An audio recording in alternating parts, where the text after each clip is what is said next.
You know that feeling, right? When you see someone you care about struggling and your first immediate instinct is to just jump in and fix everything. Of course you do. But what if I told you that sometimes the most profoundly helpful thing you can do is nothing at all? Yeah, I know. So let's dive into a piece of wisdom that pretty much flips that whole instinct on its head. Whoa, that's pretty intense, isn't it? I mean, it gets right to the point, no messing around.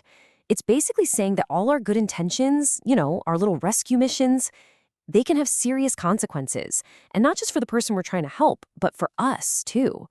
And that feels like it goes against everything we've ever been taught about being a good, kind person.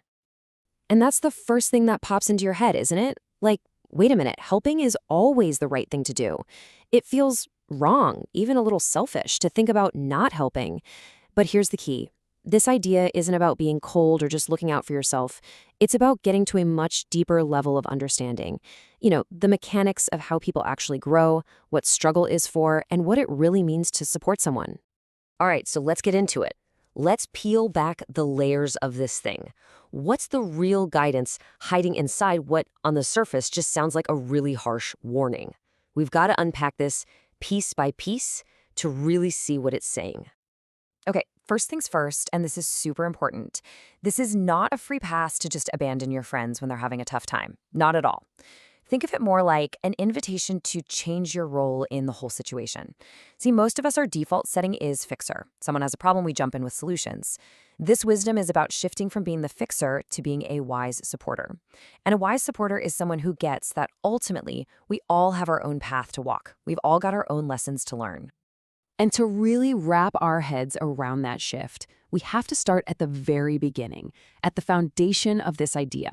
And it all comes down to the nature of how we learn life's biggest, most important lessons. I mean, think about it for a second. The most valuable lesson you've ever learned. Did you just read it in a book, or did you live it? I'm guessing you lived it, right? That's what this is getting at. True, deep understanding. The kind that actually changes who you are, it has to be earned. You earn it through experience. It's got this weight, this value that you can't just hand it over to someone like a gift. And that brings us to a really powerful idea. Every single person's journey of learning has this almost sacred value. So when we rush in and just hand them the answer on a silver platter, we're not just helping. We might actually be robbing them of the opportunity to wrestle with the question themselves, and in doing so, to truly understand it. Okay, so that brings us right back to the heart of that initial warning. Why? Why is it so dangerous to rush in and save someone? Well, the answer is all wrapped up in this idea of karma. But let's be really clear about what we mean by karma here. Just for a second, forget any ideas you have about cosmic punishment or getting what you deserve. Think of karma more like a perfect, personalized educational system. Your actions create effects, right? Cause and effect.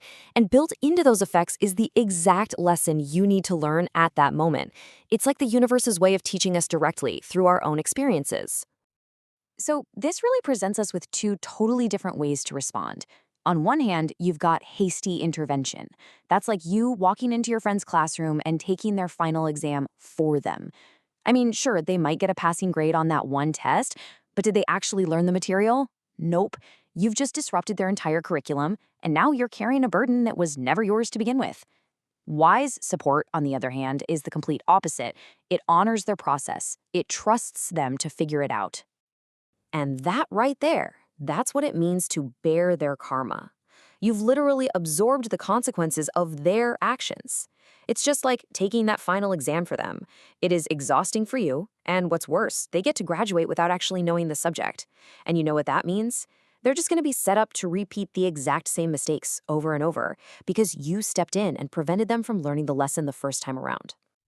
This all leads to what feels like a really radical, but also deeply compassionate shift in how we see things. It's all about respecting the other person's journey. And yeah, that includes respecting the painful parts too. The right to learn from suffering. Wow. Just sit with that for a second. That is such a powerful idea. It completely reframes hardship. It's no longer this mistake that needs to be erased immediately. Instead, it becomes a valuable, maybe even necessary part of the human experience.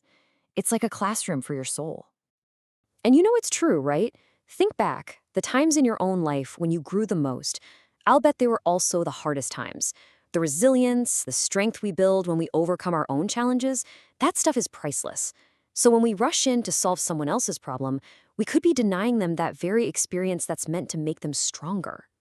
So what does this wise support actually look like in practice? Well, it's definitely not about ignoring someone's pain or just turning a blind eye. Not at all. It's about being present with them, right there in the middle of it. It's that huge, powerful shift from saying, okay, here's what you should do, to saying, hey, I'm right here with you while you figure this out. It's a profound act of trust, really.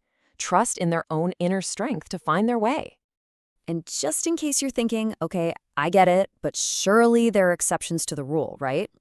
Well, this piece of wisdom ties it all up with one last, really potent little phrase, a line that makes it absolutely clear that this principle applies to everyone, everywhere.